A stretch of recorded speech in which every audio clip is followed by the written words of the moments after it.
आज की इस वीडियो में हम कवर करेंगे आपकी बिजनेस स्टडीज़ की unit 1 nature and significance of management के मल्टीपल चॉइस क्वेश्चंस। क्योंकि आपका जो एग्ज़ाम है वो भी सेम इसी फॉर्मेट में आएगा, एमसीक्यू के फॉर्मेट में आएगा।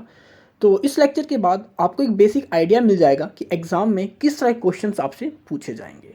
तो चलते हैं अपने लेक्चर पर। तो सबसे पहला क्वेश्चन आता है कि successful organisations do not achieve goals by chance but by following a deliberate process known as. अब जो भी सक्सेसफुल ऑर्गेनाइजेशंस होते हैं, कामयाब संगठन होते हैं, वो अपने गोल को बाय चांस प्राप्त नहीं करते, बल्कि अपने गोल को प्राप्त करने के लिए एक डेलिब्रेट प्रोसेस को फॉलो करते हैं, एक प्रक्रिया को अपनाते हैं, जिसके थ्रू कि वो अपने गोल को, अपने टारगेट को प्राप्त कर पाते हैं। उस प्रोसेस को क्या कहते हैं? हमारे पास 4 ऑप्शन है। पहला है प्लानिंग। प्लानिंग क्या होता है? किसी चीज़ को करने से पहले उसकी तैयारी करना। कोऑर्डिनेशन, आपस में कह सकते हैं सामंजस्य स्थापित करना। तीसरा कंट्रोलिंग, या चौथा मैनेजमेंट। तो इनके जो ऊपर के तीनों ऑप्शन हैं ए, बी और सी, कहीं ना कहीं ये तीनों किसके फंक्शन है? हमारे मैनेजमेंट के फंक्शन है। ये तीनों मैनेजमेंट के फंक्शंस हैं। तो इसका राइट ऑप्शन क्या होगा? किस प्रोसेस को कोई भी ऑर्गेनाइजेशन फॉलो कर कर अपने गोल को अचीव करता है, वो होता है मैनेजमेंट। अगर किसी भी ऑर्गेनाइजेशन का मैनेजमेंट अच्छा है तो वो अपने गोल को इजीली अचीव कर पाता है। तो इसका ऑप्शन क्या है आपके पास? इसका ऑप्शन है आपका डी, कि successful organisation do not achieve goals by chance but following a deliberate process known as management.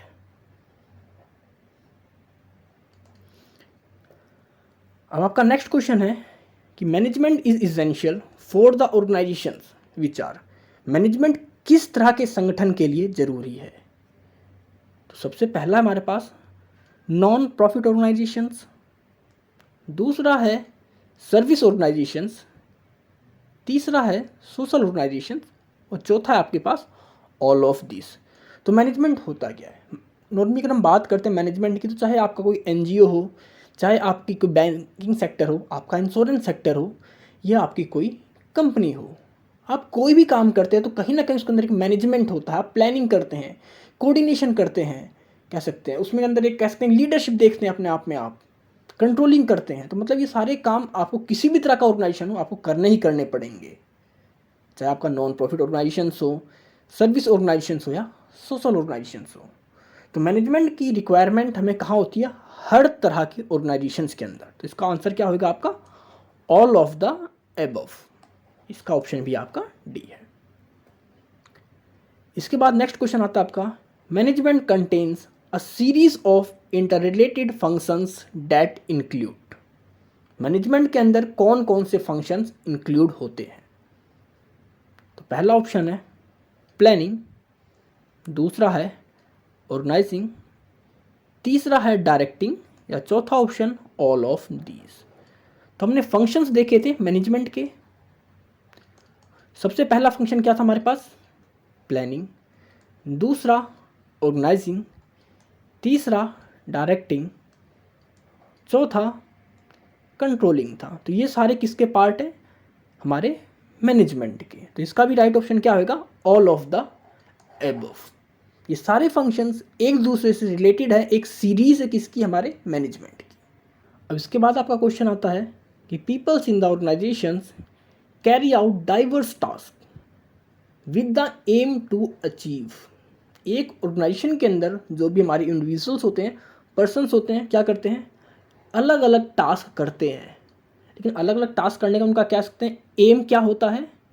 आप खुद बताइए। आप एक ऑर्गेनाइजेशन के अंदर देखते हैं कि कोई मार्केटिंग कर रहा है, तो कोई सेल्स कर रहा है, तो कोई प्रोडक्शन कर रहा है। तो मतलब हर कोई अलग अलग काम में बिजी होता है। लेकिन क्यों करते हैं वो एक काम सारे अलग अलग? का बेसिक ऑब्जेक्टिव क्या आता है? Aim to achieve common objective. Common objective क्या होता है कंपनी का? प्रॉफिट अर्न करना, अपने आप को एक्सपेंड करना, अपनी ग्रोथ करना। तो इसका आपका जो ऑप्शन बी है ये करेक्ट होएगा, कॉमन ऑब्जेक्टिव। इसके बाद क्वेश्चन है कि successful management ensure that successful management क्या इंश्योर करता है? Goals are achieve with less cost. बिल्कुल, ये भी बात करते हैं मैनेजमेंट के अंदर। अगर आपका सक्सेसफुल मैनेजमेंट है तो वहाँ पर आपकी जो कॉस्टिंग होएगी किसी भी गुड्स को बनाने की, कम से कम होएगी। और दूसरा ऑप्शन क्या है? Timely achievement of goals. अपने गोल्स को भी हम टाइम पर पूरा कर पाएंगे। ये दोनों ही कौन इंश्योर करता है? Successful management. तो इसका ऑप्शन सी आपका कि both of the above right option हो जाएगा। तो successful management ensure that goals achieve with least cost and timely. तो सक्सेसफुल मैनेजमेंट क्या इंश्योर करता है कि अपने गोल्स को कम से कम कॉस्ट पर और with in time period achieve कर पाए। इसके बाद नेक्स्ट क्वेश्चन है आपका कि एफिशिएंसी इज कंसीडर्ड विद, कि एफिशिएंसी का मतलब क्या होता है? तो डूइंग द राइट थिंग्स, सही काम करना, डूइंग थिंग्स राइट, काम को सही से करना, तीसरा अचीविंग एंड रिजल्ट्स, और फोर्थ है नन ऑफ द अबव। इसमें आपकी जो पहली और दूसरी स्टेटमेंट है एक दूसरे कह सकते हैं आपस में सिमिलर सी दिख रही है, लेकिन दोनों का मतलब अलग है। तो पहला कह रहा है कि सही काम को करना, और दूसरा क्या कह रहा है? काम को सही तरीके से करना। काम को सही तरीके से करना, तो यही हमारा ऑप्शन होता है जिसे हम क्या कहते हैं? एफिशिएंसी। एफिशिएंसी में बात करते कि अपने काम को एकदम सही तरीके से करते हैं।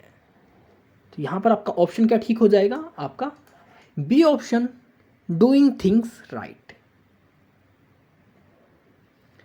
अब नेक्स्ट है इफेक्टिवनेस रिलेट्स टू, कि इफेक्टिवनेस किससे रिलेट होती है? इफेक्टिवनेस का मतलब क्या होता है?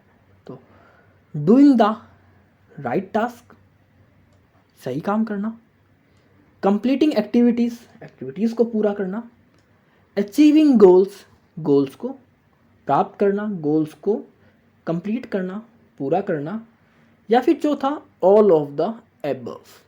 तो यस, जब हम इफ़ेक्टिवनेस की बात करते हैं तो वह हम बात करते हैं अपने काम को सही से करना। जब सही से करेंगे तभी अपने गोल्स को अचीव कर पाएंगे, अपनी एक्टिविटीज़ को पूरा कर पाएंगे। तो इसके अंदर आपका जो डी ऑप्शन है, ऑल ऑफ द एबव, ये आपका करेक्ट ऑप्शन है।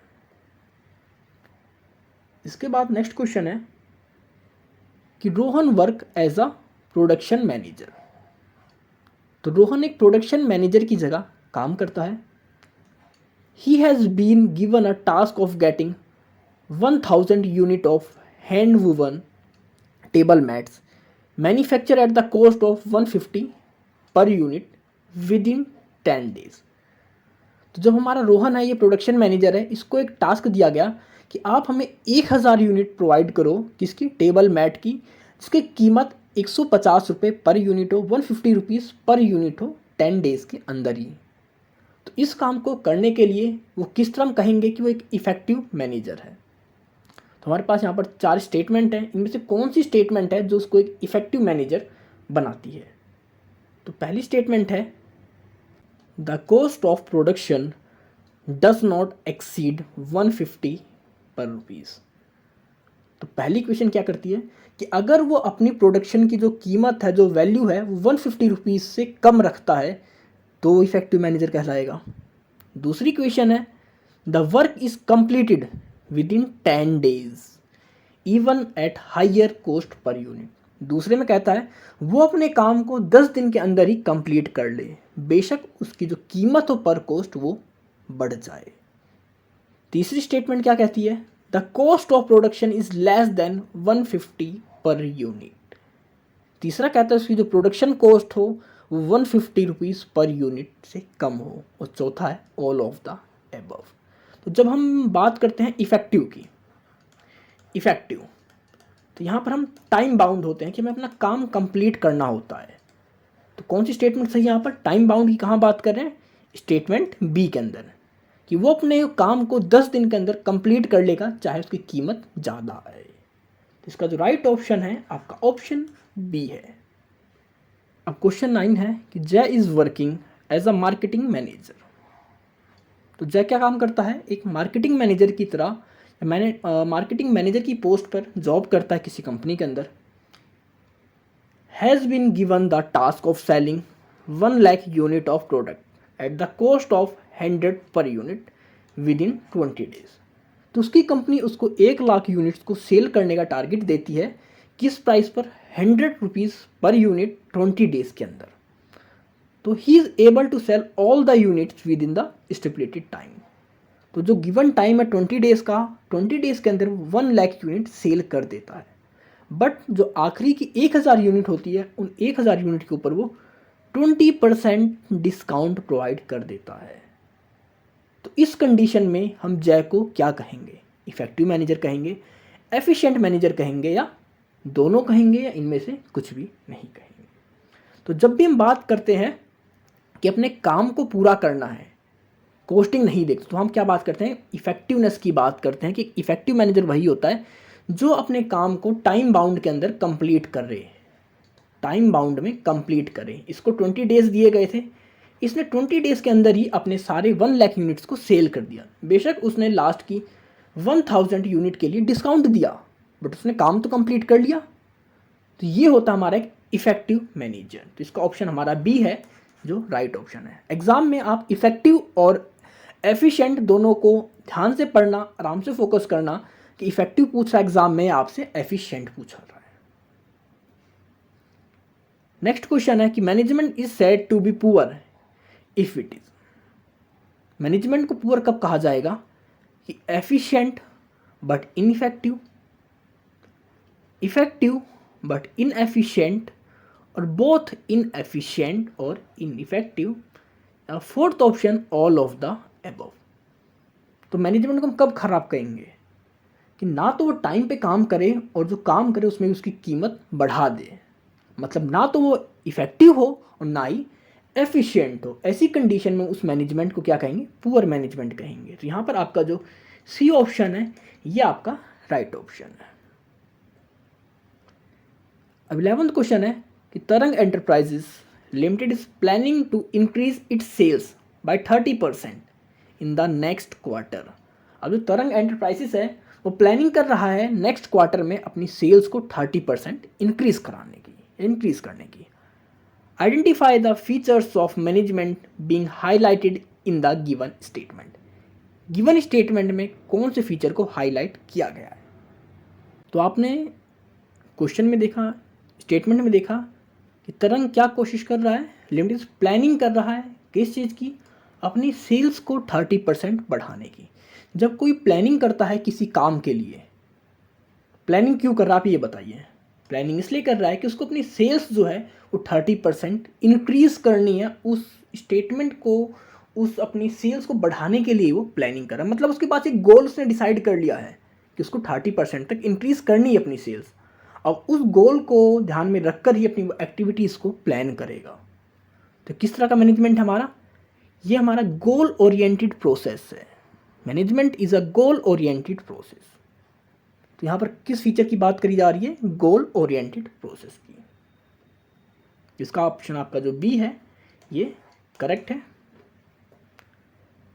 इसके बाद क्वेश्चन है आपका 12 कि management is equally important to run a political organisations as it is to run economic organisations. कि मैनेजमेंट जितना ज़रूरी आपकी किसी पॉलिटिकल ऑर्गेनाइजेशन को चलाने के लिए है, उतना ही हमारी इकोनॉमिक ऑर्गेनाइजेशन को चलाने के लिए भी है। तो ये स्टेटमेंट किस फीचर को हाईलाइट कर रही है मैनेजमेंट की।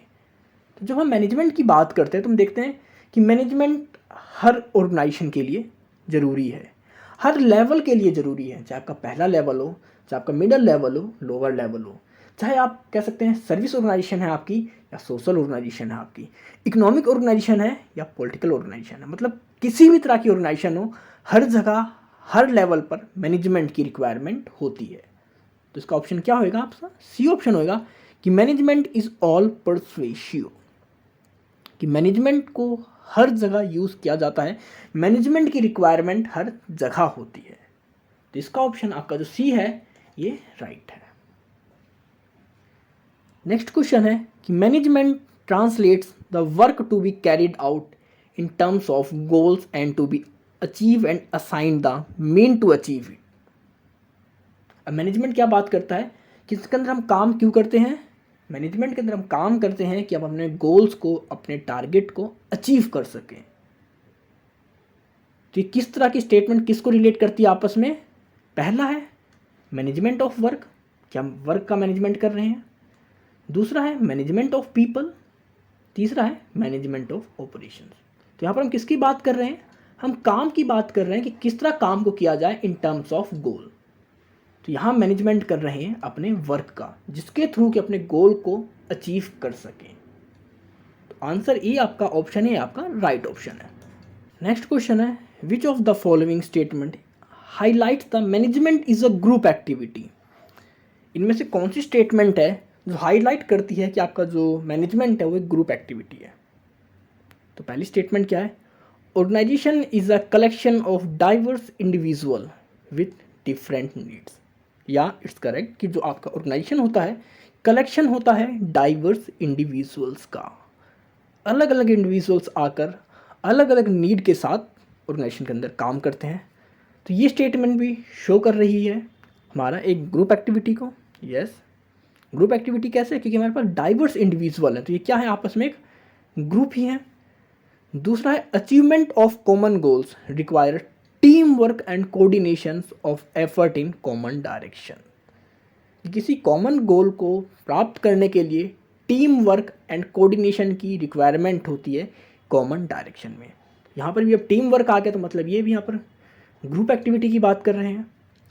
तीसरा है each member of the organisation may have different individual goals but they must travel together towards common goal. एक ऑर्गेनाइजेशन में काम करने वाले हर इंडिविजुअल की रिक्वायरमेंट अलग अलग होती है, लेकिन फिर भी वो एक ही डायरेक्शन में ट्रैवल करते हैं, जिसके थ्रू कि अपने ऑर्गेनाइजेशन के कॉमन गोल को अचीव कर सकें। तो यहाँ पर भी किसकी बात कर रहे हैं? ग्रुप एक्टिविटी की। फोर्थ है ऑल ऑफ द अबव। तो इसका जो आपका फोर्थ ऑप्शन है ऑल ऑफ द अबव, मतलब ए, बी और सी तीनों स्टेटमेंट शो कर रही हैं ये ग्रुप एक्टिविटी होती है मैनेजमेंट आपकी।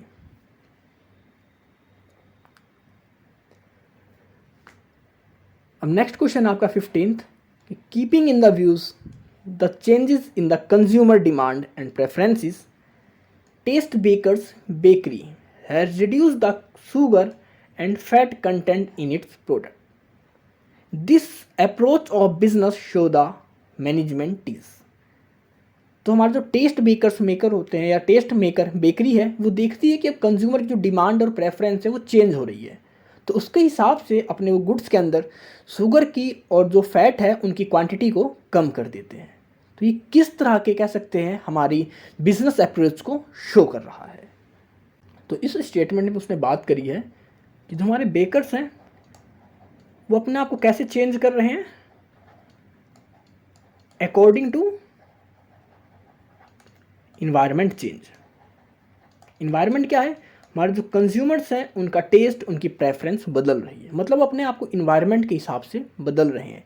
जैसा इन्वायरमेंट है, जैसी डिमांड है, जैसी प्रेफरेंस है, उस हिसाब से अपने गुड्स को कन्वर्ट कर रहे हैं। तो इसे हम क्या कहते हैं? इसे हम कहते हैं डायनामिक फंक्शन, मतलब टाइम के हिसाब से अपने आप को चेंज करना। इसका ऑप्शन आपका जो सी है, अ डायनामिक फंक्शन, ये आपका राइट ऑप्शन है। नेक्स्ट क्वेश्चन 16 है कि which of the following is not an organisational objective of management. इनमें से कौन सा ऑर्गेनाइजेशनल ऑब्जेक्टिव नहीं है मैनेजमेंट का? तो सबसे पहला है earning enough revenue to cover cost. ये तुम्हारा सबसे पहला ऑब्जेक्टिव होता है किसी भी ऑर्गेनाइजेशनल ऑब्जेक्टिव का, क्योंकि मैनेजमेंट क्यों करते हैं हम? ऑर्गेनाइजेशन की जो भी कॉस्ट लगी मैनेजमेंट के अंदर, बिजनेस स्टैंड करने के अंदर, हम इतना रिवेन्यू जनरेट कर सकें कि उस कॉस्ट को कवर कर रहे हैं। तो ये तो हमारा पहला ऑब्जेक्टिव ही होता है, तो ये तो हमारा राइट ऑप्शन नहीं होगा। दूसरा है earning sufficient profit to cover risk of business. ये भी हमारा ऑर्गेनाइजेशनल ऑब्जेक्टिव होता है। तीसरा है increase the prospect of the business in long run. हर कोई चाहता है कि अपने बिजनेस को लॉन्ग रन में चलाए, उसकी ग्रोथ करें, तो ये भी हमारा ऑर्गेनाइजेशनल ऑब्जेक्टिव हो गया। चौथा क्या है? Provide free education to their employees children. तो ये तो किसी ऑर्गेनाइजेशन का ऑब्जेक्टिव नहीं होगा, कि वो अपने एम्प्लॉयज़ के बच्चों को free of cost education provide करें। ये हो सकता है, ये उनके कह सकते हैं जो सोशल ऑब्जेक्टिव होते हैं वो हो सकते हैं, लेकिन ये ऑर्गेनाइजेशनल ऑब्जेक्टिव का पार्ट नहीं है। तो इसका आपका जो डी ऑप्शन है ये आपका राइट ऑप्शन है। अब 17th क्वेश्चन है आपका कि management is considered important because, कि मैनेजमेंट को काफ़ी ज़रूरी या कह सकते हैं एक ज़रूरी क्यों माना जाता है। It helps an organisation to adopt the changes, किसी ऑर्गेनाइजेशन को जो बदलावों को अडॉप्ट करने में उसकी मदद करता है।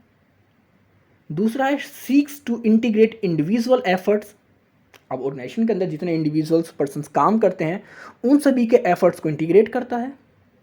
तीसरा है it helps in development of the society, society के डेवलपमेंट में हेल्प करता है। और फोर्थ है ऑल ऑफ द अबव, क्योंकि हमारी पहली स्टेटमेंट भी सही है, क्योंकि ऑर्गेनाइजेशन ही है, मैनेजमेंट ही है जो हमारे ऑर्गेनाइजेशन को चेंज करता है अकॉर्डिंग टू टाइम, हमारे इंडिविजुअल एफर्ट को इंटीग्रेट करता है, हमारी सोसाइटी के डेवलपमेंट में हेल्प करता है। तो इसका जो ऑप्शन डी है ये आपका राइट ऑप्शन है। अब 18th क्वेश्चन है आपका कि management is considered to be an art because, कि प्रबंधन को कला क्यों माना जाना चाहिए। हमारे पास 4 स्टेटमेंट है। तो पहली स्टेटमेंट है the principle of management have universal validity, क्योंकि आर्ट जो है कह रहे हैं कि आर्ट क्या होती है, एक तरह से कला होती है, कौशल होता है जो कि आप एक निरंतर प्रयास के बाद सीखते हैं, प्रैक्टिस के बाद सीखते हैं, ऑब्जर्वेशन के बाद सीखते हैं। और मैनेजमेंट के अंदर कह रहा है कि मैनेजमेंट की जो एक यूनिवर्सल वैलिडिटी है वो यूनिवर्सल है, मतलब आपके जो रूल्स हैं प्रिंसिपल्स हैं मैनेजमेंट के वो दुनिया में कहीं भी अप्लाई करो सेम रहेंगे। क्या स्टेटमेंट सही है जो कि हम आर्ट से रिलेट कर पाएँ? नहीं, क्योंकि जिस तरह आर्ट का ज़रूरी नहीं है कि हर जगह वो सेम रिजल्ट दे आपको, पहली स्टेटमेंट गलत हो जाती है। दूसरी है the principle of management have universal application, ये भी आपका सही नहीं है, क्योंकि हर किसी के काम करने का तरीका अलग होता है। तीसरा है different principles of management are brought into effect differently by different managers, कि जितने लोग होंगे उतने तरीकों से काम किया जाएगा, सेम तरीकों के ऊपर सेम काम को। हो सकता है आपके पास कोई रूल सेम हो, पैटर्न सेम हो, लेकिन जितने लोग उस पर काम करेंगे मैनेजमेंट का, हर मैनेजर एक दूसरे से आपको अलग रिजल्ट देगा। तो यस, आर्ट में भी यही होता है, काम एक ही होता है, लेकिन जितने लोग उस काम को करते हैं उनका रिजल्ट कहीं ना कहीं एक दूसरे से अलग आता है। तो इसका ऑप्शन सी आपका राइट ऑप्शन है। नेक्स्ट क्वेश्चन आपके पास 19 कि identify the features of coordination being highlighted in the given statement. Given statement में कोऑर्डिनेशन के कौन से फीचर को हाईलाइट किया गया है। Coordination is not a one time function, it begins at the planning stage and continue till controlling. Coordination जो है वो एक बार का काम नहीं है, ये हमारी प्लानिंग से स्टार्ट होता है और कंट्रोलिंग तक कंटिन्यू चलता है। तो क्या दिखा रहा है ये, मतलब कंटिन्यूअस वर्किंग दिखा रहा है, ये कभी भी रुकता नहीं है हमारा। तो कौन सा फंक्शन का राइट ऑप्शन होएगा हमारा? Third option, coordination is a continuous person, continuous process, लगातार चलने वाली प्रोसेस हमारी क्या? कोऑर्डिनेशन। इसके बाद 20th क्वेश्चन आपका the authority responsibility relationships that exist within the organisations give rise to. अब एक ही ऑर्गेनाइजेशन के अंदर हमारी अथॉरिटी और रिस्पॉन्सिबिलिटी का जो रिलेशनशिप होता है वो किस चीज़ को कह सकते हैं राइज करता है, किस चीज़ को बनाता है। अब अथॉरिटी रिस्पॉन्सिबिलिटी होती क्या है? जैसे आपके 3 लेवल है, टॉप लेवल, मिड लेवल और लोअर लेवल। तो सबके पास एक अथॉरिटी होती है, एक रिस्पॉन्सिबिलिटी होती है कि कौन किसको ऑर्डर दे सकता है, कौन किसको सजेशन ले सकता है। तो मतलब एक हायरकी के हिसाब से इन चीज़ों को बनाया जाता है। तो different levels in the organisations, हमारे जो भी एक ऑर्गेनाइजेशन के डिफरेंट लेवल्स होते हैं उनको बनाता है हमारा अथॉरिटी और रिस्पॉन्सिबिलिटी रिलेशनशिप। अब आपका नेक्स्ट क्वेश्चन है कि which of the following is not a designated related to the top level management, कि इनमें से कौन सा है ABCD में से जो टॉप लेवल मैनेजमेंट का डेजिग्नेशन नहीं है। प्रेसिडेंट एग्जैक्टली ये टॉप लेवल मैनेजमेंट पर ही होते हैं। वाइस प्रेसिडेंट ये भी हमारे टॉप लेवल मैनेजमेंट पर होते हैं। या चेयरमैन, ये भी आपके टॉप लेवल मैनेजमेंट पर होते हैं। लेकिन आपका कौन, प्रोडक्शन मैनेजर, ये आपके मिड लेवल में आते हैं। तो ये ऑप्शन आपका सही है, प्रोडक्शन मैनेजर आपके टॉप लेवल मैनेजमेंट में नहीं आते।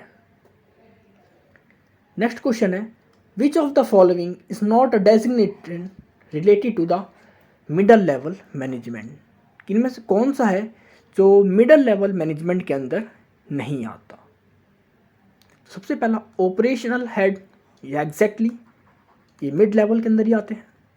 सेल्स मैनेजर, ये भी आपके मिड लेवल में आते हैं। लेकिन चीफ ऑपरेटिंग ऑफिसर, ये आपके टॉप लेवल के अंदर आते हैं। और डिविजनल मैनेजर, ये भी आपके मिड लेवल में आते हैं। तो इसका आपका जो सी ऑप्शन है, ये आपका राइट ऑप्शन है इस क्वेश्चन का।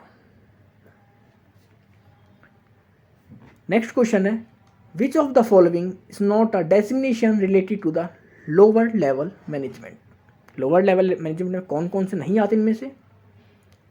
तो प्लांट सुपरिटेंडेंट, या एग्जैक्टली ये हमारे लोअर लेवल पर होते हैं।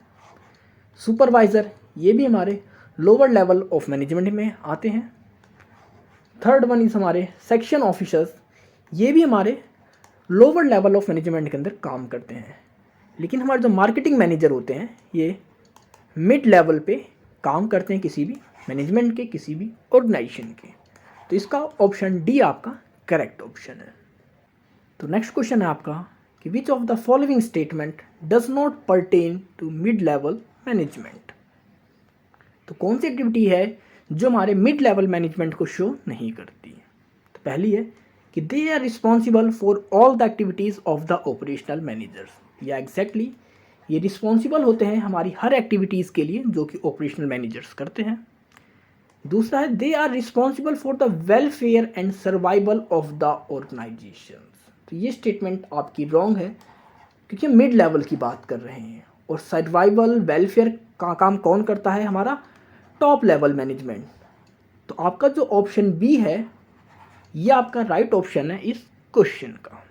अब नेक्स्ट क्वेश्चन है कि which of the following statement is not true for the lower level management. इनमें से कौन सी स्टेटमेंट है जो लोअर लेवल मैनेजमेंट के लिए सही नहीं है।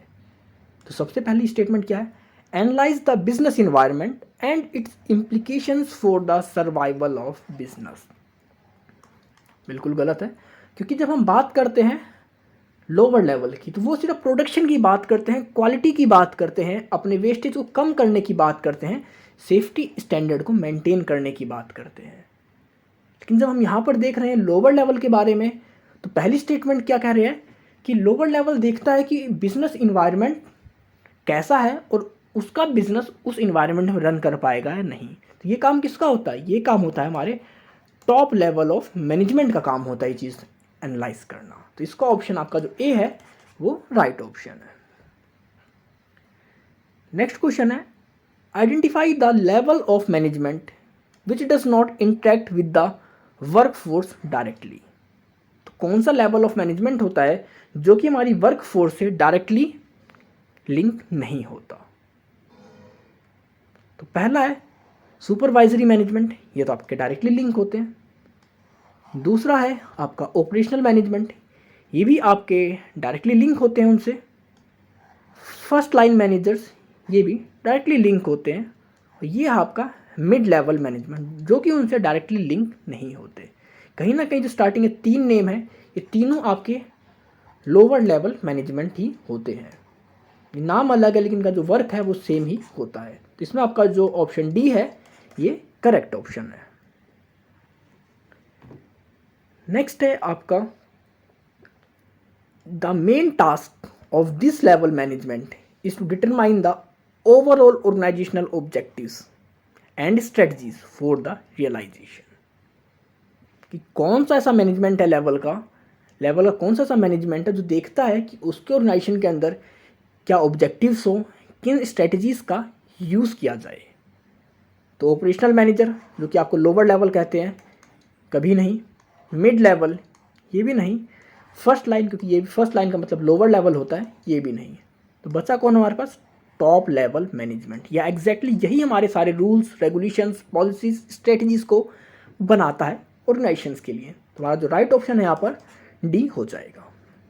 तो नेक्स्ट क्वेश्चन आपका, the level of management serve as a link between top level managers and first level of managers. तो कौन सा लेवल होता है मैनेजमेंट का जो फर्स्ट लेवल और टॉप लेवल के बीच का लिंक का काम करता है, सर्विस प्रोवाइड करता है। तो आपका मैनेजमेंट के 3 लेवल होते हैं, आपको पता ही है, टॉप लेवल, मिड लेवल और आपका लोअर लेवल। तो आपका जो मिड लेवल है, ये टॉप लेवल और जो फर्स्ट लाइन या कहते हैं लोअर लाइन मैनेजर्स होते हैं, इनको आपस में कनेक्ट करता है। तो इसका जो राइट ऑप्शन होगा आपका मिडल लेवल मैनेजमेंट, आपका राइट ऑप्शन हो जाएगा। नेक्स्ट क्वेश्चन है आपका, organising as a function of management involves deciding. तो कह रहा है ऑर्गेनाइजिंग एक फंक्शन है मैनेजमेंट का जिसके अंदर क्या करते हैं, इन्वॉल्व्स डिसाइडिंग। क्या डिसाइड करेंगे अब वो, हमारे पास 4 ऑप्शन है। What activities and resources are required, हमें किन एक्टिविटीज़ की और किन रिसोर्सेज की रिक्वायरमेंट है। Who will do particular task, कौन किसी टास्क को करेगा। और where will it to be done, कहाँ पर उन सभी को किया जाना है। और ऑल ऑफ द अबव। तो इसका जो आपका 4th ऑप्शन है ऑल ऑफ द अबव, ये करेक्ट ऑप्शन है।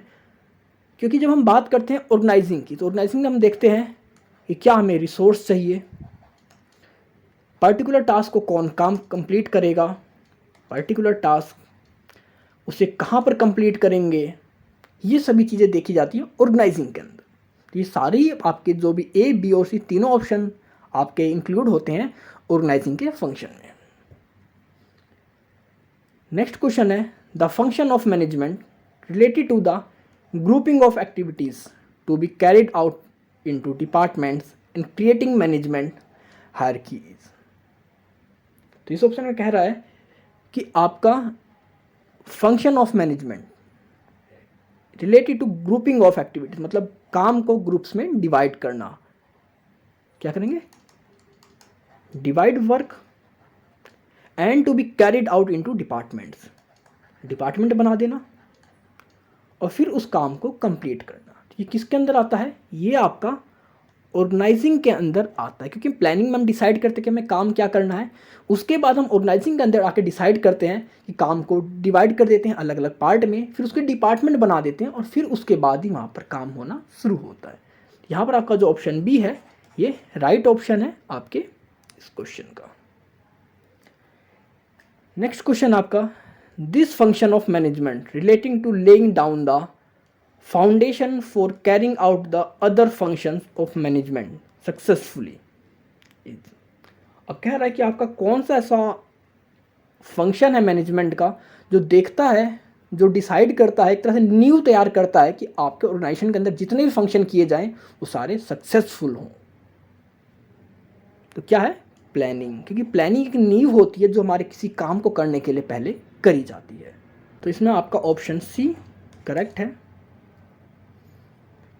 अब नेक्स्ट है, supervision, communication, motivation and leadership are the key element of the function of management. ये सारे किसके की एलिमेंट है, सुपरविजन करना, कम्युनिकेशन इस्टेब्लिश करना, मोटिवेशन प्रोवाइड करना, अपने कह सकते हैं एम्प्लॉयज़ को, अपने ह्यूमन रिसोर्स को, उनकी लीडरशिप करना। तो किसके अंदर हमने इन सभी चीज़ों को कवर किया था, डायरेक्टिंग के अंदर। डायरेक्टिंग के अंदर देखते हैं कि हमारे ह्यूमन रिसोर्स काम सही से कर रहे हैं नहीं कर रहे, उनके बीच में तालमेल है नहीं है, उनको मोटिवेट करना, उनकी लीडरशिप करना। तो इसका जो ऑप्शन ए है ये आपका राइट ऑप्शन है मैनेजमेंट का या इस क्वेश्चन का। नेक्स्ट है, this function of management related to placing the right person at right place. क्या था, right person, right place, right qualification. तो ये तीनों किसका पार्ट थे, ये हमारे थे पार्ट स्टाफिंग के या एग्जैक्टली। तो इसका आपका जो ऑप्शन बी है ये करेक्ट ऑप्शन है। नेक्स्ट है, it is a force date binds all the functions of management. इनमें से कौन सी एक ऐसी फोर्स है जो हमारे मैनेजमेंट के सभी कामों को एक दूसरे के साथ बांध के रखती है। तो हमने क्या देखा था, कोऑर्डिनेशन, कि कुछ मैनेजर्स कहते हैं ये अलग वर्क है, लेकिन कोऑर्डिनेशन अपने आप में एक ऐसा वर्क है जो मैनेजमेंट के हर लेवल, हर फंक्शन में किया जाता है, जिसके थ्रू कि मैनेजमेंट के एक सिंपल गोल को, एक सिंगल गोल को अचीव किया जा सके, उनकी सभी एक्टिविटीज़ को आपस में बाइंड किया जा सके। तो इसका ऑप्शन बी आपका करेक्ट ऑप्शन है। अब नेक्स्ट क्वेश्चन है कि coordination is considered to be essence of management, कि कोऑर्डिनेशन को मैनेजमेंट के लिए ज़रूरी समझा जाता है। तो इसका रीज़न क्या है? तो पहला ऑप्शन है it is a common thread that runs through all the activities with in the organisations. तो एक थ्रेड की तरह काम करता है हमारा कौन? कोऑर्डिनेशन, जो कि हमारे एक मैनेजमेंट के अंदर, एक ऑर्गेनाइजेशन के अंदर सभी एक्टिविटीज़ को एक दूसरे से बांध के रखता है। एग्जैक्टली ये स्टेटमेंट भी आपकी सही है। दूसरा है it is a implicit and inherit in all the function of organisation.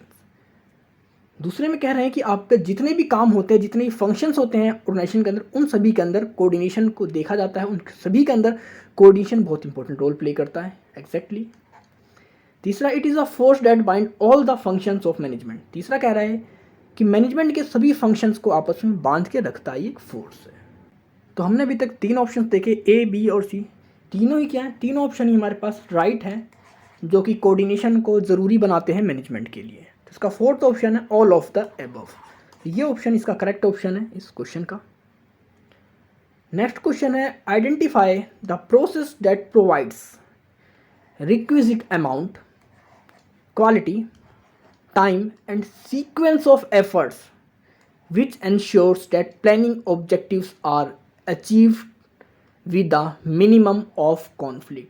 तो इनमें से कौन सी प्रोसेस है वो इस चीज़ को निर्धारित करती है कि हमें सही क्वालिटी पर, टाइम पर, सीक्वेंस ऑफ एफर्ट के हिसाब से हमने जो भी प्लान करी हैं अपने ऑब्जेक्टिव्स, उनको मिनिमम कॉन्फ्लिक्ट के साथ पूरा कर सकें। जब बात आ जाए कॉन्फ्लिक्ट की कहीं, तो कॉन्फ्लिक्ट कैसे दूर होता है? आपका कोऑर्डिनेशन के थ्रू कॉन्फ्लिक्ट को दूर किया जाता है। जिसका ऑप्शन सी कोऑर्डिनेशन आपका राइट ऑप्शन है। तो मतलब सी इसका राइट ऑप्शन है आपके इस क्वेश्चन का। तो ये कुछ MCQs थे आपके यूनिट 1 के जो ख़त्म होते हैं। आई होप आपको सब कुछ समझ में आ गया होगा, आपको एक बेसिक आइडिया मिल गया होगा कि एग्ज़ाम में किस तरह के क्वेश्चंस आपसे पूछे जाने वाले हैं। तो अगर आपको कोई डाउट है, कोई इशू है, तो आप कमेंट सेक्शन में कमेंट कर मुझसे पूछ सकते हैं। और अब आप मुझे मेरे इंस्टाग्राम और टेलीग्राम पर भी फॉलो कर सकते हैं। तो मिलते हैं जल्दी ही नेक्स्ट वीडियो के साथ। So stay tune, stay connected with score max.